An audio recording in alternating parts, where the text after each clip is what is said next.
Les appels à la démission du président soudanais se poursuivent avec un rassemblement, ce week-end, devant l'état-major de l'armée à Khartoum, la capitale. Malgré des affrontements isolés avec les forces de l'ordre du pays, samedi, les manifestants ont promis de ne pas bouger jusqu'à ce que le président Omar el-Béchir démissionne. Le syndicat organisateur du rassemblement de dimanche déclare que 5 personnes ont été tuées au cours de ce week-end dans des heurts entre manifestants et forces de l'ordre.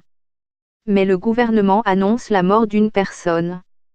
Le ministre de l'Information a déclaré que le gouvernement espérait résoudre la crise par des négociations avec les manifestants.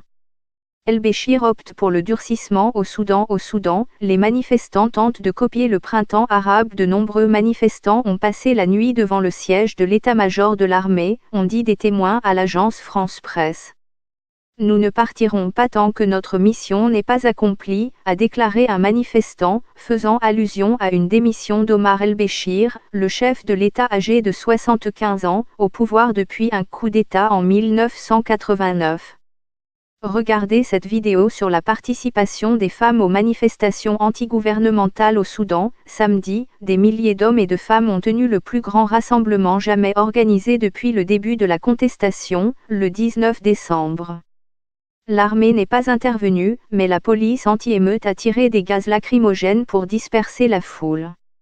Entre une trentaine et une vingtaine de personnes auraient été tuées depuis le début de la contestation, selon différentes sources.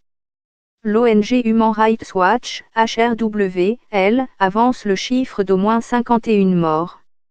Le chef de l'État a décrété le 22 février l'état d'urgence dans tout le pays pour tenter de juguler la contestation.